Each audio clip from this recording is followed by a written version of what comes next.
Strangely enough, what makes a character great has little to do with what makes a character dramatically sound. Now, this is easy enough to see if you consider the differences between the characters Austin Powers and James Bond.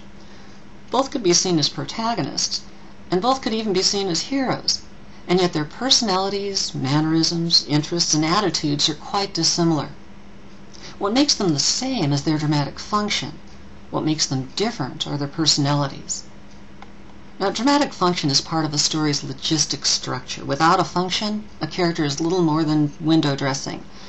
And yet, even the most strongly drawn structural character is quite forgettable without a charismatic personality. Now, structural writers tend to start with the function, antagonist, protagonist, the reason archetype, sidekick, and then build a personality on that foundation. Whereas intuitive writers usually want to get to know their characters first as individuals, as real people, and then determine what function they should play in the structure.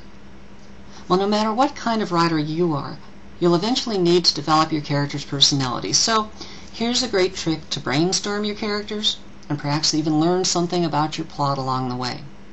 I call this method mix and match. Well, more than likely you'll remember a childhood toy that was a book with pictures of faces, each cut into 3 pieces, top, middle, and bottom. The top section of each face had the hair, the middle section covered the eyes and nose, and the bottom section displayed the mouth. By flipping parts of each page, you could create all kinds of different people, swapping hair of one with eyes of another and mouth of a third. Now, we can apply a similar concept to character attributes and physical traits to create dynamic personalities. As an example, let's start with 2 ordinary forgettable characters with only 3 traits each, gender, age, and role, and mix and match to create more memorable characters. First, character number 1, male, 38, mercenary. Character number 2, female, 9, shoplifter. Pretty forgettable, right? Okay, let's mix and match.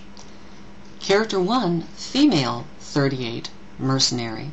Character 2, male, 9, shoplifter.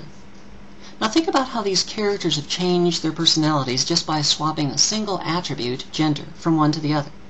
A male mercenary age 38 simply has a different feel than a female mercenary age 38. Why?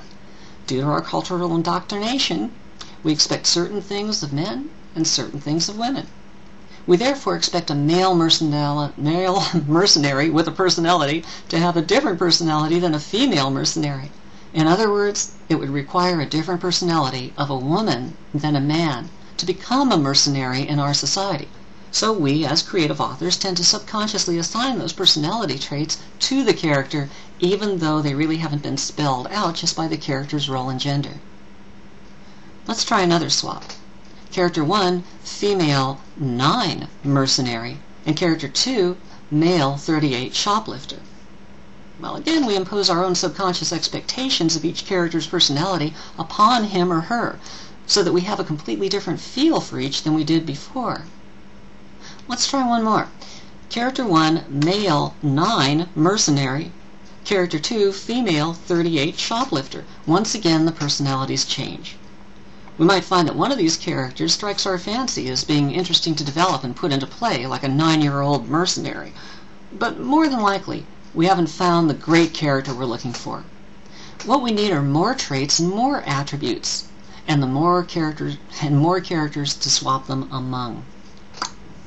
What I usually do is list various traits and attributes on 3x5 cards, cut them up into individual items, and then assemble them like a book of faces, not Facebook, but a book of faces, to create potential characters for my story. For example, I might have a group of different traits attributes in each of the following categories: name, age, sex, height, weight, IQ, hair color, hairstyle, mannerisms, graceful, clumsy, abrupt, etc., physical impairments, physical enhancements, keen eyesight, etc., physical quirks, i.e. a twitch, religious affiliations, religious beliefs, not necessarily the same thing as affiliations, hobbies, skills, talents, accent, speed of speech, place of birth, marital status, previous marriages, special powers, job or role, pets, siblings, alive and dead, personality traits, sourpuss, practical joker, deadpan serious, etc., sound of voice, deep, high, breathy, Well, I could go on and on with a list, but you get the idea. The best way to complete a list of these categories is to read newspapers, watch television, or sit in a coffee shop and look out the window. There's plenty of these traits to go around if you just open your eyes to them.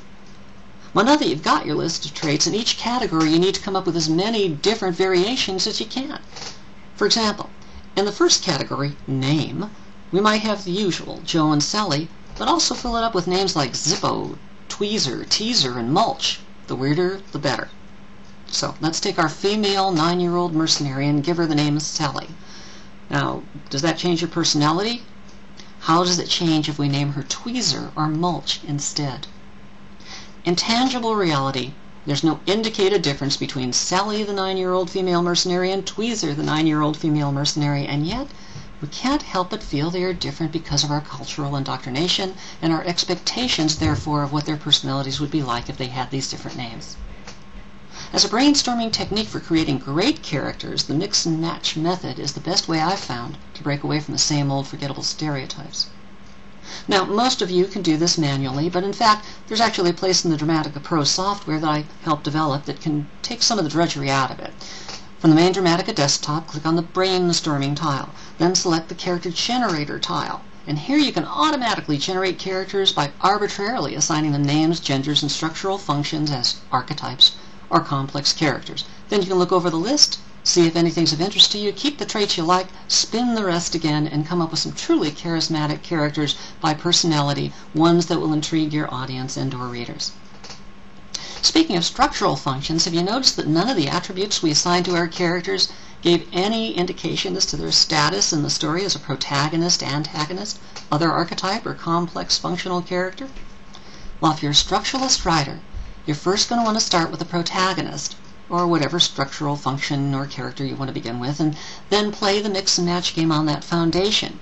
But if you're an intuitive writer, you want to start with mix and match, and then pick functions for each of your characters to see how they'll fit into the story. Take Tweezer, our 9-year-old mercenary. Would she be a better protagonist or antagonist? When you pick a structural function, it ties the character to the plot and further defines the foundation of its personality.